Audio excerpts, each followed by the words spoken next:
15-second outro. If you'll hang on just a little bit, I had one or two more things I wanted to say and say bye to you properly at that point. Okay. So I'll bring the windows back up after that. Lauren Eldridge, William Penn Statesmen, fourth year, Oskaloosa, Iowa. All those things pronounced correctly? Oh, yeah. Yep. All right. Here we go then. In 3, 2. We continue to preview the 2025 college volleyball season. Our stop today is Oskaloosa, Iowa, as we get to visit with Lauren Eldridge, who is heading into her 4th season with the program at William Penn. Coach, 18-16 in 2024. Let's start right there. Another winning season, another 18-plus win. Actually, you're averaging 18-plus wins a year in your time there in your first 3 years with the program. Tell us a little bit about 2024. Yeah, 2024, we had basically a team of seniors, which is a good thing. We have a lot of senior experience, but maybe towards the end, kind of the grind of being there for 4 or 5 years, we had a couple players that, used that extra year of eligibility because of COVID. So we had, 3 or 4 fifth-year players, but didn't play like we wanted to in conference. We had some really good wins outside of conference and a tough conference, but we still had some good, individual stuff. A really big thing that we took away from this 2024 season, like you don't see on paper or on the stats, is that our culture was really good. And that's a big shift from, the first 2 years. This last year is our culture really is what won this last season. Is that something, Coach, even with the fact that it was a senior-heavy team, the culture side of it, is that something that is able to carry over then into year 4? Yeah, I think so, because we had a lot of juniors as well, but, those seniors were here for 4 or 5 years, and so they were here as freshmen who, maybe they didn't like what they were around their freshman year, so they were able to build off of that and do, like, I didn't like how the seniors treated me or how it was back then, so, as it grows on, when you step into, like, that senior role, people look up to you a little bit more than when you're a freshman or sophomore. It's just how it is, and so I think they were able to take that and really be like, I want to leave this impact at William Penn and honor program that, if we don't win every game like we want to, then I'm at least leaving with this type of note. All right, Coach, one of those seniors, Olivia Johnson, she moves on after a great career there in Oskaloosa. But talk about her play, because I know that was a big part of it too, a 4-time all-conference performer and All-American. Yeah, and Olivia is one of those fifth-year players too. So we were lucky that we were able to get her for that 5th year. I'm spending 4 years here, last 2 years an All-American. I'm an OH1 since she stepped on the court for William Penn. And she also grew as a player and a person as well. And she started, I think, maybe honorable mention 3rd team, and then finished out as, an All-American 1st team All-Conference. And she was one of the heaviest arms we've had in our gym. I'm consistent in the back row, front row. And it was great to have that type of power, so we can see that in practice too, not just in games against other people. She was definitely somebody that we're able to go to a lot. It was great to have that foundation for 4 years. We knew we had that for the 4 years and not having to change it out every other year depending on when they graduated.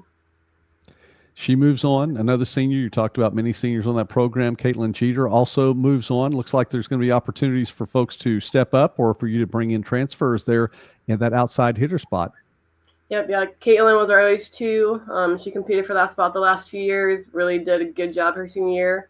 I do love my transfers. The team knows that, so we do have a couple of transfers coming in, hopefully to step into both of those roles. But we do have some really good sophomores in our class, and even 1 or 2 incoming freshmen that I think can compete for that spot.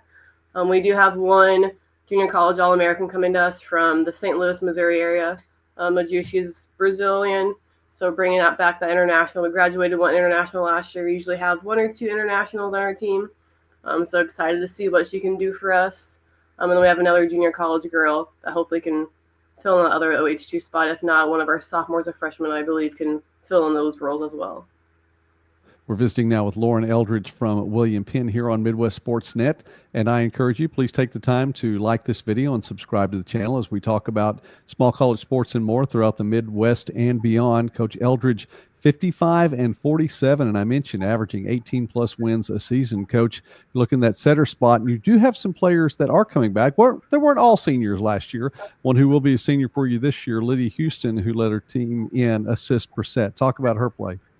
Yeah, Lydia was one of our transfers last year. She's probably one of our best leaders on our team as well. And it's great to have leadership in that role because, she's touching every other ball. She's on the court most of the time. She was able to run a 5-1 for us majority of the season went to a 6-2 and then back to a 5-1, and she had a really good spring for us this year. Just a great girl on and off the court. So I'm excited to see what she can do in her 4th year for us, and she's one of the most athletic people in the gym. So she's the fastest. She has a really high vertical for her size. She's not the tallest setter, but she makes up for it with her vertical and her speed. Kaya Caprini, another one of those players coming back for her senior year as well. On the back row, she was an all-conference performer and had 4.32 digs per set to lead the way in that category. Talk about your defense. Yeah, Kaya's going to her 3rd year as our lib. She's done a really good job to kind of set the tone in that back row. She's high energy too. If you watch us play, we're one of the loudest teams, maybe the most annoying team, depending on who you ask. But we're really loud in our gym, and she really sets that tone too. She's loud and she's all over the court. It's really hard to get a ball past her, but her leadership, her and Lydia combined, they just really run that court for us, and it's great to have leadership again in that senior grade. But she's done a really good job of that foundation, and she's been here as a freshman all the way to senior year, so it's nice to have those girls that start as a freshman. You know, they can kind of go through that process, understand what it takes from the bottom to get to the top, and she's just outstanding for us. Coach, we like to get to know about the program. We also like to get to know a little bit about coaches themselves, too. The question of the summer this year has been, what is your favorite 80s song or 80s band?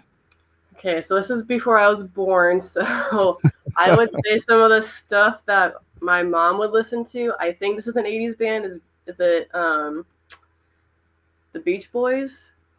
That goes a little bit before the 80s, although they did have one song in a Tom Cruise movie. So that's what I think of when I think of 80s. All right, that's fine. Okay, we'll go with that. That'll work. There was that one hit song midway through, and man, I'm trying to remember the name of that Tom Cruise movie too. He was a bartender. Okay, let me talk about the schedule then as we move on. You know, the Hart Conference schedule I know is going to have its own challenges, but pre-conference schedule is always interesting to look at. You guys go to Hannibal LaGrange for a couple of matches there. Then you go to the Siouxland Invitational. You also host your own tournament along the way pre-conference. Tell us a little bit about your season. Yeah, we move in pretty soon, you know, August 7th, 8th, and we get started that next day with practice. So that Hannibal game, I was hoping to kind of get some kinks out, figure it out. We play them usually every year, kind of figure out who's going to be our starters, who are maybe our second or third person in line is going to be. And then when we go to the Siouxland tournament, that's going to be competing against some top national teams, and that's what we want to do before we get in the conference play. We want to be able to compete against teams that we're going to look at in our conference too. You know, we have a lot of nationally ranked teams, competitive teams. Our conference is crazy. It depends on the year on who's on the top, who's on the mid, who's on the bottom. And then our home tournament, we've had this for about 5 or 6 years now. And it's just really nice to be at home before we start getting on the road a ton. And being on our home court, that's the first time we're at the home court. And there's no school that Monday, so hopefully everybody's around still and everybody able to come see us. And it's just nice to have that Labor Day weekend where family and friends can come see us. All right. That's always fun too. When the family and friends can come, that's a big deal. And I know that's encouraging there in the gym and just the team as well. Everybody seems to step it up just a little bit. All right, Coach, before I let you go really quickly, the name of that movie was Cocktail, and it was Beach Boys Kokomo. It's all coming back. It's all coming back to me right now. So just have to get that out there. Coach Lauren Eldridge. Nice way to end there. We were going to follow the Statesmen this year and look forward to seeing how they play, not only pre-conference, Hart Conference as well. Success to you all this season. Thank you so much for taking time with us today here on Midwest Sports Net. Thank you. All right, Coach, please hang on for just a second.